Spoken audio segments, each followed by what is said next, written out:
"Get down!" the HOA enforcer screamed, his black pistol aimed directly at my daughter's head simply because she dared to challenge a parking violation. But then, in an instant, his eyes shifted from threatening to pure terror. The bullet remained chambered, but the Glock had switched hands. My daughter, who had just neutralized him with lightning-quick precision, calmly stated, "I've instructed Navy SEALs in 37 different elimination techniques. Is improper parking the 38th? The entire neighborhood stood frozen. 3 minutes later, legitimate police officers arrived and an 8-year reign of tyranny began collapsing. All because this pseudo-officer selected the wrong target. The expression on his face when he realized his mistake is something I'll carry with me forever. It marked the beginning of a conflict that would revolutionize not just our community, but potentially HOAs throughout America. What state are you viewing from? Leave a comment below. I'm certain the HOA in your region has these control-obsessed individuals too. We've received messages from viewers across all 50 states who've encountered similar circumstances. And trust me, what transpired in our neighborhood could occur anywhere. When my daughter Marigold came to visit, 6 months had passed since our last meeting. Sunny Pines was typically tranquil, but the HOA maintained vigilant surveillance over everything. I'm Jetstorm, retired NASA aerospace engineer, and my wife and I had resided in this affluent neighborhood for 15 years. We complied with every absurd regulation they'd imposed on us, from the mandatory desert beige mailboxes to the strictly controlled height of our lawn grass. No taller than 2 inches, measured weekly, and even restrictions on which flowers could be planted in our front yard. Only drought-resistant, aesthetically harmonious varieties approved by the landscaping committee. Marigold arrived in her modified military Jeep around midday. Even from the window, I could observe the exhaustion etched in her features.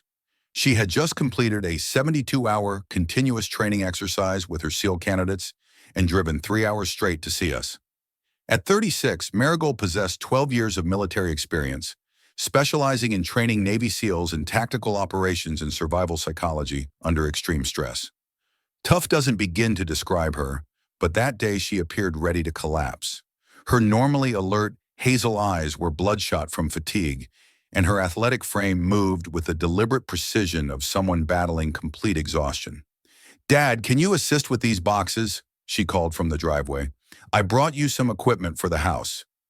Marigold had parked in the visitor spot near our home, technically only permitted for 30 minutes, but she had several heavy boxes to unload, including a specialized security system she wanted to install for us after a series of break-ins in a neighboring community. We were halfway through bringing in the last of the equipment when her phone rang. Marigold checked the caller ID, and her expression immediately transformed. "I need to take this," she said, looking concerned. "It's about one of my trainees experiencing a serious PTSD episode. He was involved in a particularly difficult operation last year, and the anniversary is triggering him." The call lasted nearly 25 minutes, during which Marigold sat on our couch, speaking in that calm, authoritative voice she uses during crisis situations. I could hear her guiding the young man through breathing exercises, reminding him of his training, and coordinating with on-base personnel to provide immediate support. I could tell this was serious. She was talking someone down from a dangerous mental state, using the specialized training techniques she developed specifically for elite operators experiencing combat trauma. By the time she ended the call, we had completely forgotten about moving the Jeep, and Marigold looked even more drained than before. "Sorry about that," she sighed, rubbing her temples. "Sometimes these kids carry more weight than they can handle. We push them to their limits physically, but the mental battles are the hardest to prepare for. He'll be okay now. My colleague is with him, and they've got a crisis team on standby." Raven brought out a glass of water and some ibuprofen for Marigold, who accepted them gratefully. "You should eat something," my wife insisted, already moving toward the kitchen to reheat the lunch we'd prepared. Marigold nodded, closing her eyes briefly. I could see the weight of responsibility she carried for her trainees. These young men and women whose lives might one day depend on the skills and mental fortitude she was helping them develop. We were just sitting down for lunch when the doorbell rang. Not a normal chime, but an aggressive, repeated pounding that made the doorframe shake. "Who the hell is that?" I muttered, rising from my chair. Sounds like the FBI raiding a drug operation. When I opened the door, there stood Nero Wilder, our neighborhood's self-appointed security chief, dressed in what resembled a police uniform, but with an HOA patch sloppily sewn onto the sleeve. At 58, Wilder, a self-proclaimed fitness expert, was about to initiate a battle that would end with someone leaving our neighborhood permanently. "Your daughter needs to move that military monstrosity immediately," Wilder barked without even a greeting. "It's been in the visitor spot for 43 minutes. That's 13 minutes over the limit." He had a clipboard in one hand and was already writing what I assumed was a violation notice, his pen pressing so hard into the paper I thought it might tear. Behind his mirrored sunglasses, I could see the gleam of satisfaction. Wilder lived for these moments. He'd been a security guard at the local shopping mall before being fired for excessive force against a teenage shoplifter. Now he'd found the perfect outlet for his need to control others in our HOA's Byzantine rulebook. Before I could respond, Marigold appeared beside me, wiping her hands on a kitchen towel. I could see she'd composed herself, her military bearing automatically asserting itself in the face of confrontation, despite her exhaustion. "I'm sorry about that, sir," she said politely, her voice neutral but respectful, the same tone she probably used with difficult superior officers. "I just finished a marathon training session and a long drive. I needed to unload some heavy equipment for my parents and then got caught on an emergency call with one of my trainees. I'll move it in 15 minutes once I've had something to eat." Wilder's face hardened, the lines around his mouth deepening into a scowl. In the 8 years since he'd been appointed to the HOA Security Committee by Nancy Weber, the HOA president, he'd gained a reputation for inflexibility that bordered on sadistic. Neighborhood children were afraid of him. Elderly residents would literally turn around and walk the other way when they saw him coming. "The rules clearly state 30 minutes maximum," he said. "I've already called a tow truck. That'll be $300 for the tow plus a $500 fine for violating Section 4.3 of the HOA regulations." He seemed to be reciting these numbers from memory, like he'd rehearsed them. I noticed the way his chest puffed out slightly when he mentioned the regulations, as if the mere existence of these rules somehow elevated his own importance. Marigold's face remained calm, but I recognized the slight narrowing of her eyes, the same look she'd get as a teenager when someone pushed her too far. It was subtle, but I knew my daughter well enough to see the wheels turning behind that composed expression. "Mr. Wilder, I understand there are rules, but surely there's room for reasonable accommodation. I've been helping my elderly parents with heavy lifting after driving 3 hours on no sleep. I simply need 15 minutes to eat something, and then I'll move it." I could see Marigold deliberately softening her stance, even using the phrase elderly parents to appeal to some sense of decency that, in retrospect, Wilder clearly didn't possess.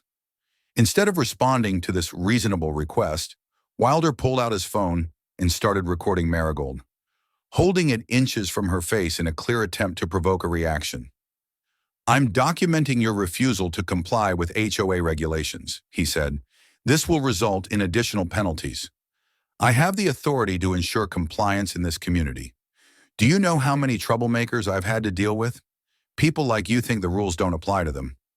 Marigold sighed deeply, and I could see her consciously choosing to de-escalate despite Wilder's provocations.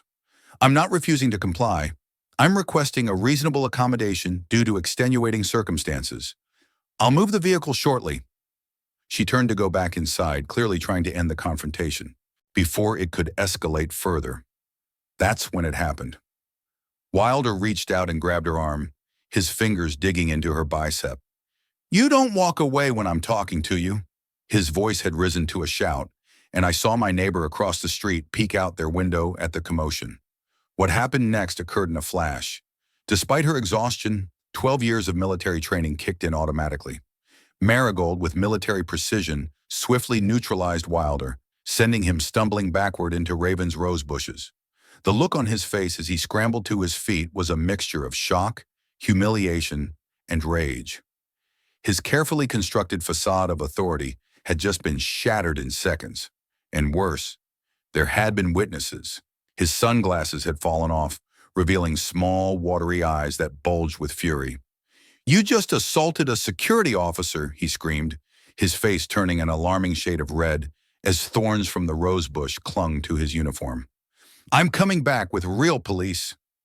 As he stormed off, dropping citation papers in his wake, I turned to Marigold, who looked slightly stunned at her own reflexive action. "I didn't mean to do that," she said quietly. "It was pure muscle memory. When someone grabs you like that," she trailed off, shaking her head. Neither of us knew that 20 minutes later, the gun Wilder was hiding under his jacket would be drawn and pointed straight at my daughter's head. And at that moment, she would have no choice but to use every skill the military had taught her. Marigold had just finished explaining what happened when we heard car doors slamming outside. "He's back," I said, peeking through the curtains. Wilder was marching up our driveway with the determined stride of someone about to do something monumentally stupid. But this time, he wasn't alone. He'd brought two other HOA members with him. Carl Johnson, a timid former accountant in his 60s who always followed Wilder around out of fear his own home would become a target. Wilder had once had Carl's vintage car towed for being unsightly, and Zinnia Ramirez, a 40-year-old child psychologist who had recently moved into the neighborhood and didn't yet understand the dynamics at play. From the confused look on Zinnia's face, I suspected Wilder had fed her some story about dangerous trespassers to get her to come along. She kept glancing uncertainly between Wilder and our house. Marigold had used the few minutes to compose herself, using the breathing technique she taught her SEAL trainees for high-stress situations. Though still physically exhausted, her mind was now alert, anticipating trouble. I watched her subtly position herself between us and the door, a protective stance so ingrained she probably didn't even realize she was doing it. "Let me handle this," she said calmly, her voice dropping into what I recognized as her instructor mode. "I've dealt with worse situations in far more dangerous places. Just stay back and let me talk to them." The doorbell rang again, this time accompanied by Wilder's voice shouting, "Security! Come out immediately!" The command in his voice was clearly an imitation of police procedurals he'd watched on television. Marigold opened the door and stepped onto the porch to prevent Wilder from entering our home, positioning herself squarely in the doorway. What happened next still gives me nightmares. Wilder stood at the bottom of our porch steps, and in one swift motion, he reached inside his jacket and pulled out a black handgun, a Glock 19.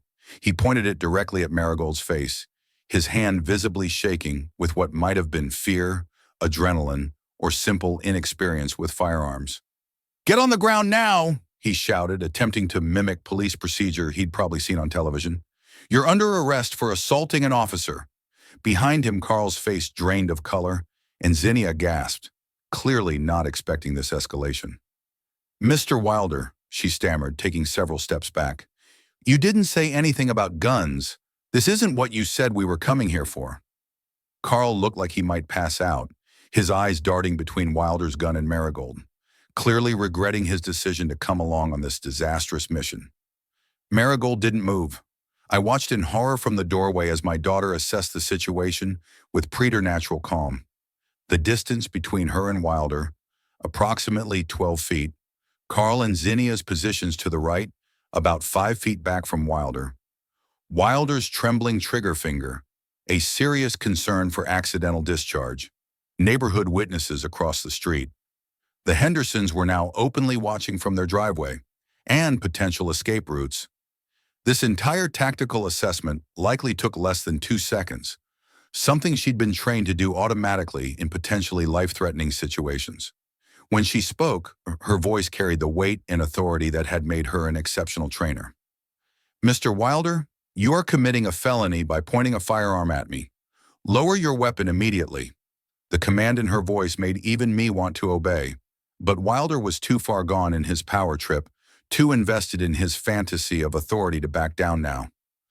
"I'm the law in this community," he shouted, spittle flying from his mouth as the gun wavered dangerously in his unsteady hand. A clear sign to anyone with firearms training that an accidental discharge was a real possibility. What happened next unfolded in what felt like slow motion. Marigold began talking calmly, using hostage negotiation techniques as she imperceptibly shifted her weight forward.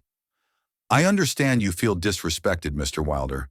Let's talk about this without the weapon. You don't want to make a mistake that will change your life forever." Her voice remained steady, almost conversational, designed to diffuse rather than escalate. Think about what happens after you pull that trigger. Is a parking space worth spending the rest of your life in prison? She took one small step down, then another, her movement so gradual that Wilder didn't seem to register that she was closing the distance between them. I could see his grip tightening on the gun, a preparation to fire that Marigold, with her specialized training, recognized immediately. In that moment, Marigold moved with the decisive precision that had made her an elite military operative. She executed a disarming technique taught to SEAL operators, a sharp strike to Wilder's wrist to deflect the muzzle, simultaneously twisting his arm and seizing control of the weapon. The motion was practiced, efficient, and executed at exactly the right moment when Wilder's focus had momentarily wavered. The struggle lasted about 8 seconds. Not the 3-second smooth disarm you see in movies, but a tense real-life confrontation with Wilder yelling and attempting to maintain his grip on the gun.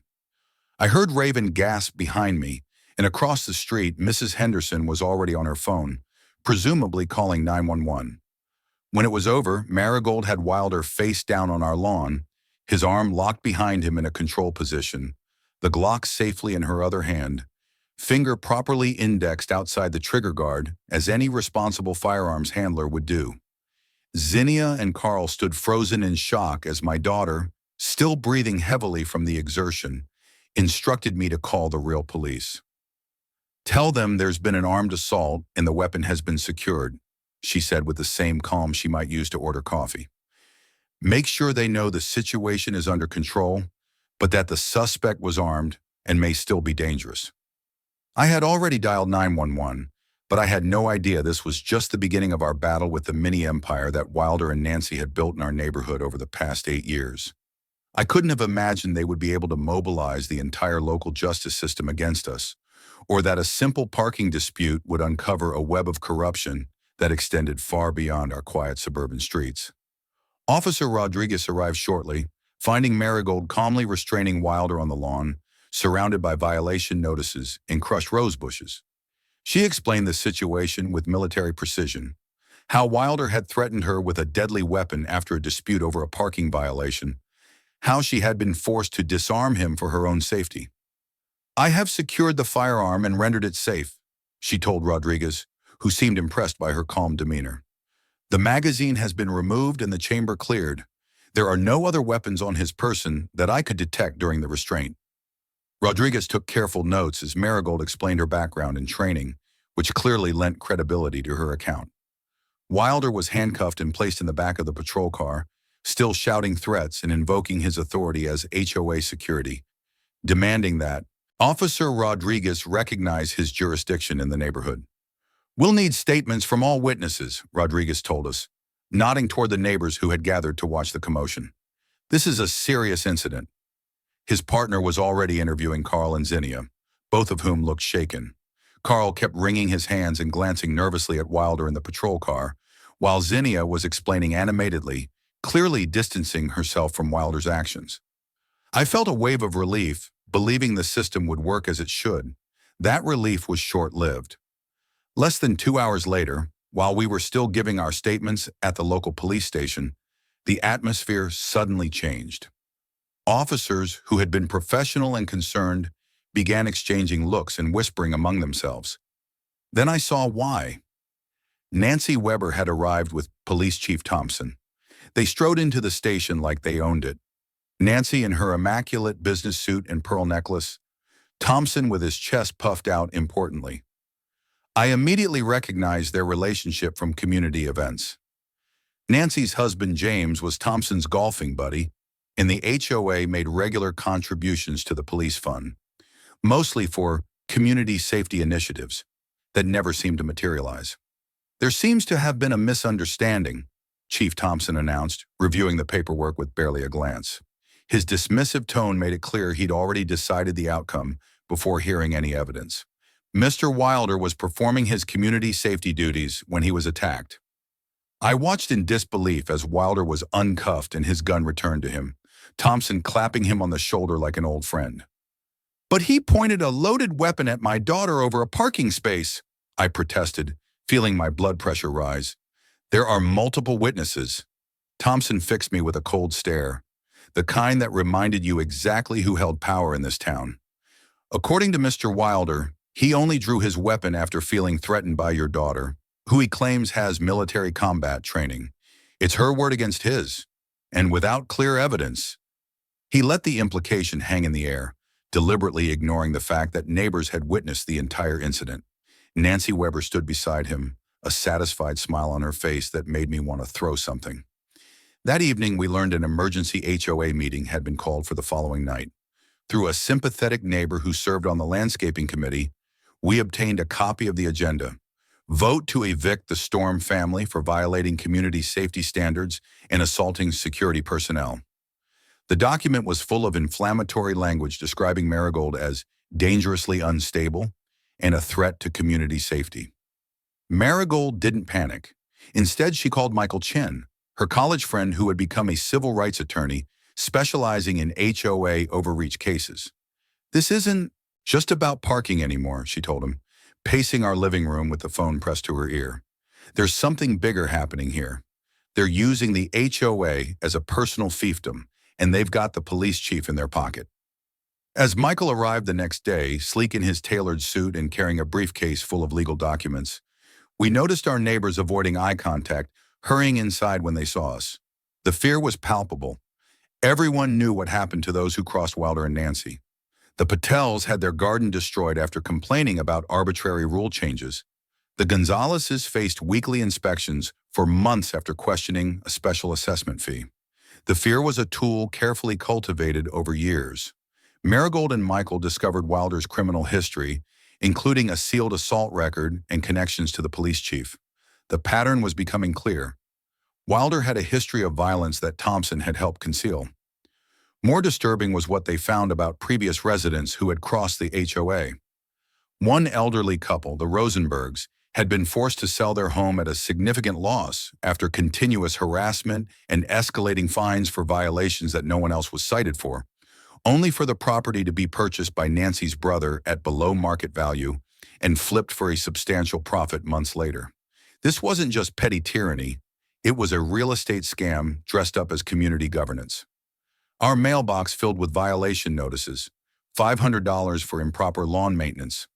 Our grass was a quarter-inch too tall, according to Wilder's specially calibrated measuring tool, $1,000 for unauthorized exterior modifications, a security camera Marigold had installed after Wilder's gun incident, and finally a $10,000 fine for creating community disturbance, along with threats of legal action seeking much more.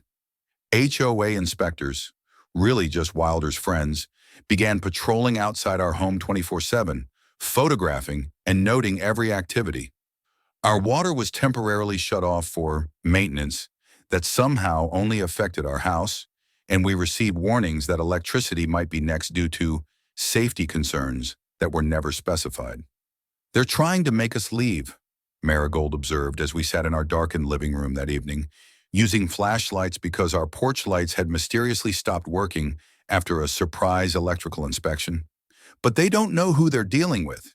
Each threatening letter, each illegal surveillance action is just another piece of evidence I'm building." She leaned forward, her face illuminated by the flashlight's beam, and I recognized the determined look that had helped her survive 12 years in some of the most dangerous places on earth.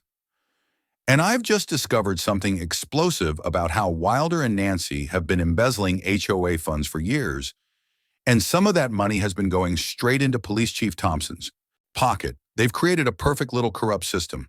But systems have weaknesses, and finding weaknesses is exactly what I train SEALs to do."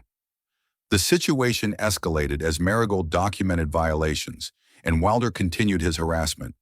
His patrol car would park outside our house at night, headlights shining directly into the bedrooms, the engine revving occasionally to wake us up. He'd follow Raven when she went grocery shopping, staying just close enough to be intimidating without technically breaking any laws. Strange inspections were conducted daily, sometimes multiple times, for increasingly absurd violations. The angle of our mailbox was supposedly 2 degrees off.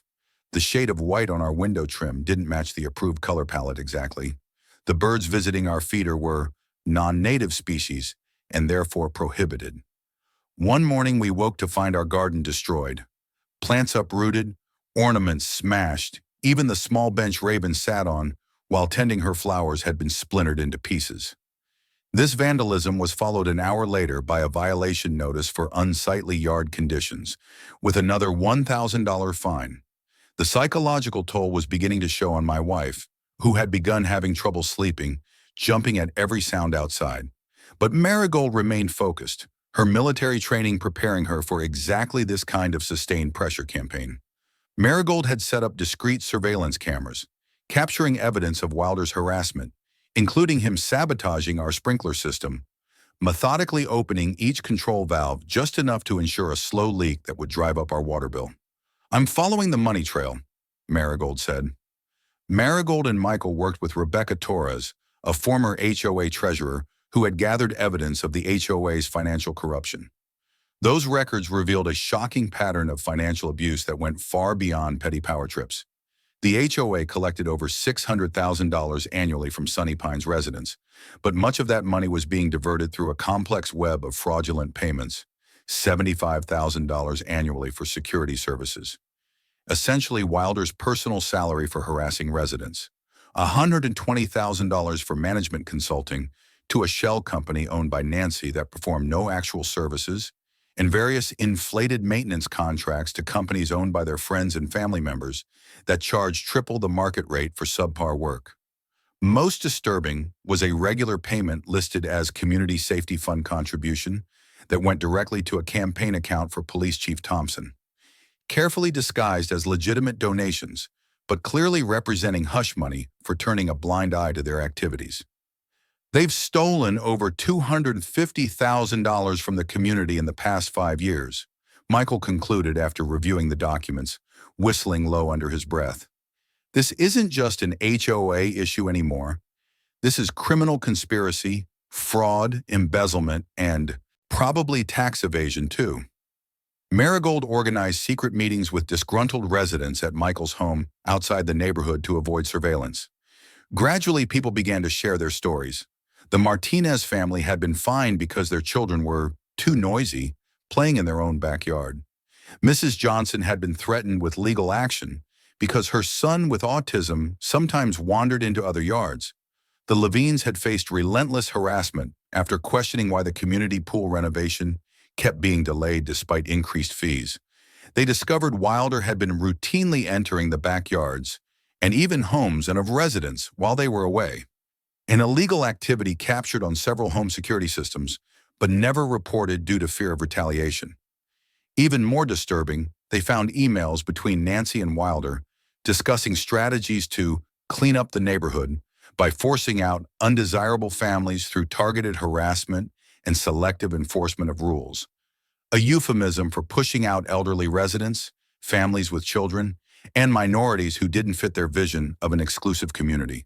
"They've created a perfect system," George Williams explained at one of these meetings, his voice carrying the weight of his decades as a judge. The 70-year-old former federal judge had been meticulously collecting every HOA email and meeting minutes for 10 years as a personal hobby, driven by a lifelong commitment to justice. Nancy creates the rules. Wilder enforces them against people they want out, and Police Chief Thompson ensures no complaints ever stick. Meanwhile, they're all getting rich off our HOA fees while property values drop for anyone they target, allowing their friends to buy low and sell high. He spread out a detailed timeline he'd created, showing how over 24 families had been forced out using the same pattern of harassment, with properties then being purchased by a small network of investors connected to Nancy. As the evidence mounted, Michael built a comprehensive legal case and contacted the FBI regarding Chief Thompson's corruption. "This goes beyond HOA abuse," he told Marigold during a strategy session in our kitchen. "This is systematic corruption of local government. We've got enough here to trigger a federal investigation." The breaking point came when Wilder and Nancy filed a lawsuit against Marigold for defamation and disorderly conduct, demanding $500,000 in damages and our immediate eviction from Sunny Pines. The lawsuit was filled with outrageous lies, claiming Marigold had threatened Wilder's life, that she was running an illegal business from our home, and that she represented a clear and present danger to the community. They think they backed me into a corner with this lawsuit, Marigold said as she reviewed the legal papers spread across our dining room table, her expression not worried but calculating. But a seal never counterattacks when cornered. We always have a plan already in motion. This isn't just about a wrongly parked car anymore. It's about exposing a corrupt system that's existed for too long. And tomorrow at the HOA meeting will be the debut of Operation Exposure. The community center was packed for the HOA meeting, the tension so thick you could almost see it hanging in the air. Nancy had made attendance mandatory, threatening fines for absence, ensuring a captive audience for what she clearly expected to be our public humiliation. Wilder stood by the door in his full security uniform, complete with a new badge that looked suspiciously similar to actual police credentials, deliberately blocking several residents who were known to be sympathetic to our cause. I watched as he turned away the Johnsons, an elderly couple who had spoken with Marigold earlier that week, claiming the meeting was at capacity, a transparent lie given the empty seats at the back of the room. Nancy called the meeting to order with a smug confidence that made my blood boil, tapping her gavel with unnecessary force. "Today we're voting on the removal of the Storm family from our community," she announced without preamble, not even bothering with the usual formalities of approving minutes from the previous meeting. "Their dangerous and disruptive behavior cannot be tolerated in our peaceful neighborhood. As you all know, their daughter physically assaulted our security officer and has been spreading malicious lies about our association management." She proceeded to portray Marigold as a violent military type who posed a threat to community safety, claiming the parking incident was just the latest in a pattern of rule-breaking that endangered property values and community standards. The characterization was so wildly at odds with reality that I had to clench my fist to keep from interrupting. Throughout this character assassination, Marigold sat calmly in the front row, dressed professionally in a blazer and slacks, her posture perfect, her expression unreadable. She had insisted on arriving early to secure front row seats, positioning herself directly in Nancy's line of sight, a psychological tactic that clearly irritated the HOA president, who kept losing her place in her prepared remarks. When Nancy finally paused for breath after a particularly vicious allegation about Marigold's unstable tendencies, my daughter raised her hand with deliberate slowness. "Before the vote, I'd like to exercise my right to respond to these allegations as provided in Section 7 of the HOA bylaws regarding due process in disciplinary actions." Her voice was calm but carried to every corner of the room without effort, the same voice that could command attention on a noisy battlefield. Nancy hesitated, clearly caught off guard that Marigold knew the rules so well. "We don't really have time for," she began, but George Williams stood up from the back row, his tall frame and silver hair lending him natural authority.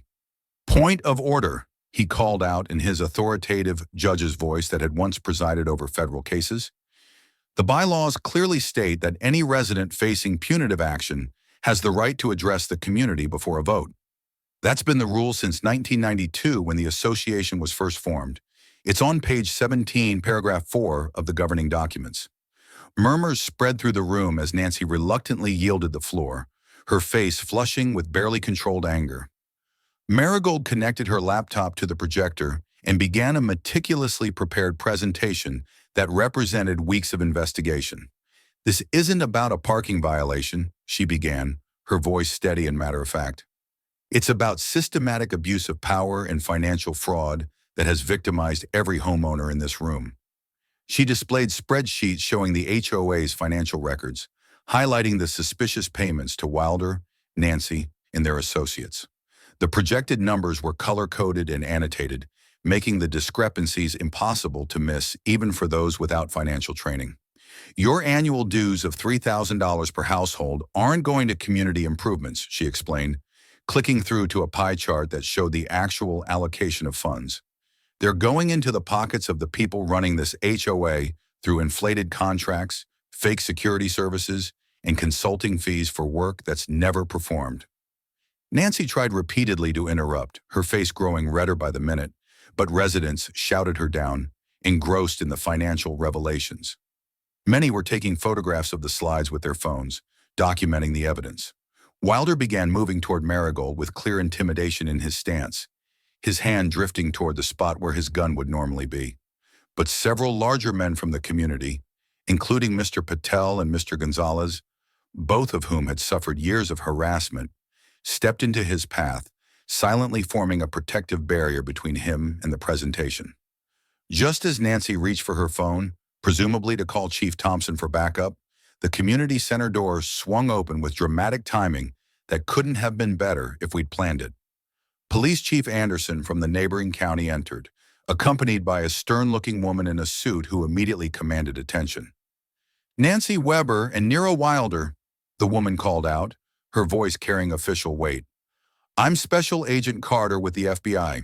We're investigating allegations of fraud, embezzlement, and corruption related to the management of the Sunny Pines Homeowners Association and potential criminal conspiracy involving local law enforcement." The room erupted in gasps and whispers as Nancy's face drained of color, her carefully maintained composure crumbling visibly. She attempted to adjourn the meeting, frantically pounding her gavel, but the residents refused to leave, blocking the exits and demanding answers.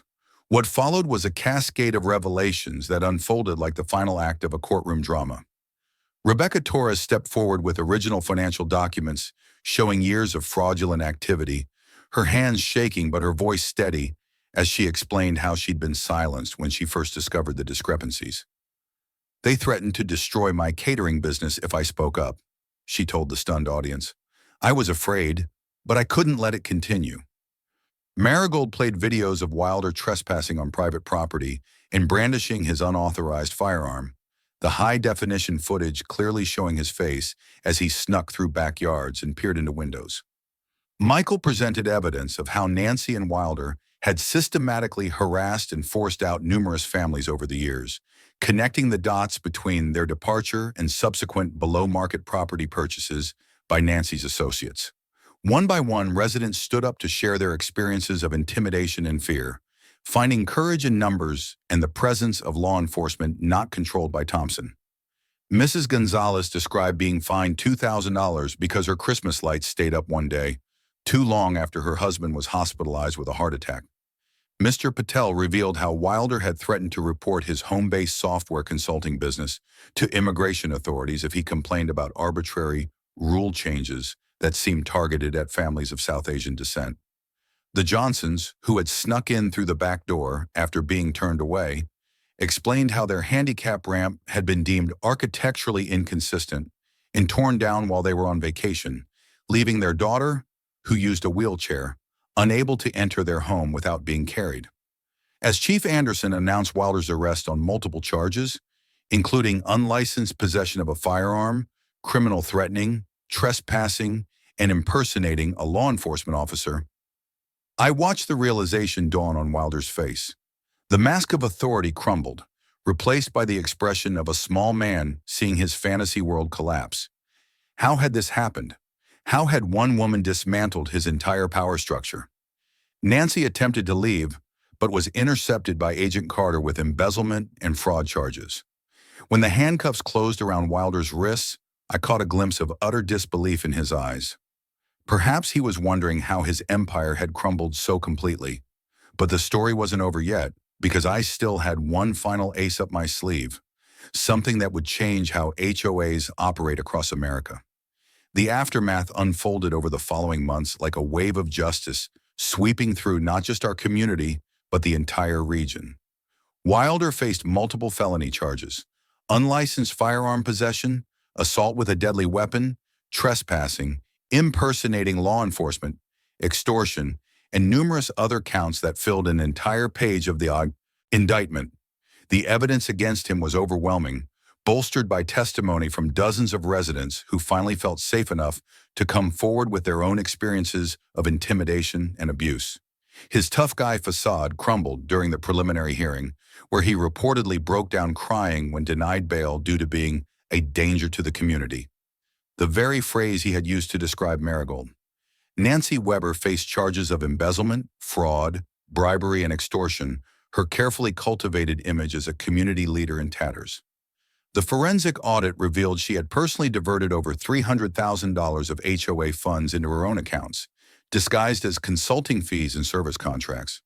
Police Chief Thompson was placed on administrative leave pending an investigation into corruption and abuse of power, his reputation destroyed by evidence that he had accepted bribes to ignore complaints about Wilder and selectively enforce laws to benefit Nancy's property scheme. The case made headlines throughout the state, prompting investigations into numerous other HOAs with similar patterns of abuse. Reporters discovered that what had happened in Sunny Pines wasn't isolated. It was part of a growing trend of HOA corruption across the country. Our community held an emergency election to appoint a new HOA board with strict transparency requirements and checks on power. The bylaws were completely rewritten to require financial audits, term limits, and resident oversight of all decisions. Jennifer Lopez, a 42-year-old resident with a background in community management and law, was elected as the new president. Her first action was to reduce HOA fees by 40%, eliminating all the inflated contracts and unnecessary security expenditures while still maintaining enough funding for proper community maintenance. We're going to show that an HOA can actually serve its residents, not rule over them, she announced at her first meeting to enthusiastic applause. Zinnia Ramirez approached Marigold at this meeting, her professional confidence momentarily set aside. "I owe you an apology," she said, her voice trembling slightly with emotion. "Wilder told me there was a dangerous trespasser threatening the neighborhood. I had no idea he was talking about you or that he would pull a gun. I should have questioned him more, used my training to see through his manipulation." This was the beginning of a friendship that would prove vital in the coming months, as Zinnia's expertise in psychology would help many residents process the trauma of living under Wilder and Nancy's regime. The legal consequences were swift and substantial once the full extent of the corruption was exposed. Wilder accepted a plea deal for 5 years in prison plus restitution, avoiding a potential 20-year sentence only by agreeing to testify against Thompson and provide details of the entire scheme. Nancy received 3 years and was ordered to repay all embezzled funds to the HOA community, her carefully accumulated wealth seized as proceeds of criminal activity. Thompson resigned in disgrace before being indicted on federal corruption charges. Families who had been forced to sell their homes below market value received compensation for their losses from the seized assets. A small measure of justice for those who had lost their homes and community. But the most significant development came from Marigold herself. 6 weeks after the HOA meeting, she called the community together again to reveal her final ace. She had been working with Michael to establish a nonprofit organization called Community Shield. The concept had come to her during those sleepless nights when Wilder's harassment was at its peak, born from the realization that what was happening to us was happening to thousands of others across the country with no resources to fight back. "What happened in Sunny Pines isn't unique," she explained to the gathered residents and media representatives who had come to cover the aftermath of the scandal. HOA abuse happens across the country with little recourse for victims who don't happen to have a family member with military training and legal connections. Community Shield will provide free legal counsel to those facing HOA intimidation, train residents to document and counteract abuse of power, and advocate for legislative changes to HOA regulations. Using her military experience, Marigold developed a comprehensive set of community defense strategies to help people protect their rights without escalation to violence. These included detailed guides on proper documentation of harassment, establishing neighborhood support networks, and navigating the legal system effectively. She created online training modules for community organizers, teaching them how to identify patterns of abuse and build cases against corrupt board members. The organization received immediate national attention, with similar cases from across the country flooding in.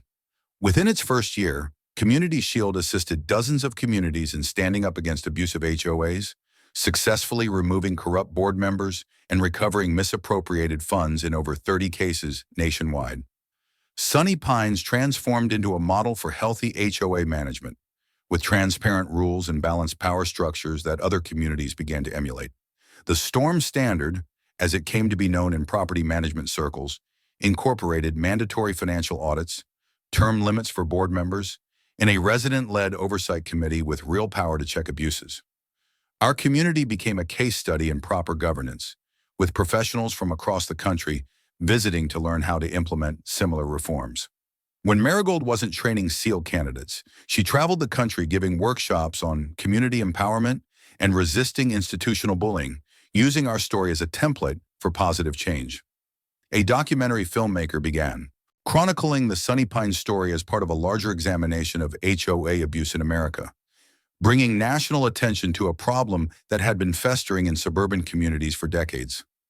On the one-year anniversary of the confrontation, our community held a celebration in the same center where Operation Exposure had unfolded. The space had been transformed. Fresh paint, new furniture, and a wall of photographs showing community events and volunteer activities that had flourished under the new leadership. Residents who had once been afraid to make eye contact now spoke freely about the bad old days under Wilder and Nancy's reign, sharing stories of resilience and newfound community spirit. Children played without fear of being cited for noise violations, and elderly residents enjoyed the common areas without anxiety about arbitrary rules. As Marigold addressed the gathering, I felt an overwhelming pride in what my daughter had accomplished. Sometimes the greatest enemies aren't foreign nations or terrorist organizations like I faced in the military, she told the crowd, her voice carrying the wisdom earned through both military service and this unexpected civilian battle. They're the tiny tyrants right in our own communities. And the most valuable lesson I learned from 12 years of training SEALs? Not how to take down an enemy, but how to build a community strong enough that people like Wilder never have the opportunity to rise up in the first place. That incorrectly parked car became the starting point for a nationwide movement to transform HOAs. And if you're facing a Wilder in your own HOA, remember, true power doesn't come from a gun or a fake badge. It comes from communities united around a common purpose. The audience erupted in applause, many wiping away tears as they gave her a standing ovation. Marigold had become something of a local hero, but more importantly, she had helped transform a fractured neighborhood into a true community.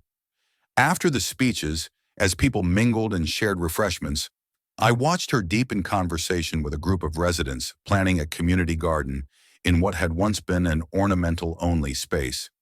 She looked truly at home, not just as my daughter visiting her parents, but as someone who had found a new mission as important as her military service. As we drove home that evening, Marigold smiled at the new community sign at the entrance to Sunny Pines. The old metal placard, with its list of prohibitions, had been replaced with a simple wooden sign reading, "Welcome to Sunny Pines, a community that stands together." In the golden light of sunset, the words seemed to glow with promise. "You know, Dad," she said thoughtfully, "I've spent my career teaching SEALs how to survive in hostile environments. I never thought I'd be using those same skills in a suburban neighborhood." I laughed, feeling lighter than I had in months. Life has a way of surprising us. When you parked that Jeep, who could have imagined where it would lead? Marigold nodded, her expression thoughtful. That's the thing about turning points. You rarely recognize them when they're happening. Sometimes I still can't believe that an incorrectly parked Jeep led to all this. She gestured toward the neighborhood where people were out walking, chatting with neighbors, children playing freely on lawns. But then I remember what I always tell my trainees. The smallest actions can trigger the biggest changes when the time is right. Those words have stayed with me. What began as a simple visit from my daughter sparked a transformation that continues to spread across communities nationwide. Community Shield now operates in 42 states, with a growing team of volunteer attorneys, former HOA board members committed to reform, and ordinary citizens who refuse to let power-hungry individuals hijack their neighborhoods. Marigold splits her time between her military duties and leading workshops on community empowerment, having found a way to serve her country on two distinct but equally important fronts. Don't forget to like, share, and subscribe if you want to hear more stories about power abusers getting taught unforgettable lessons. That's what HOA Unleashed is all about.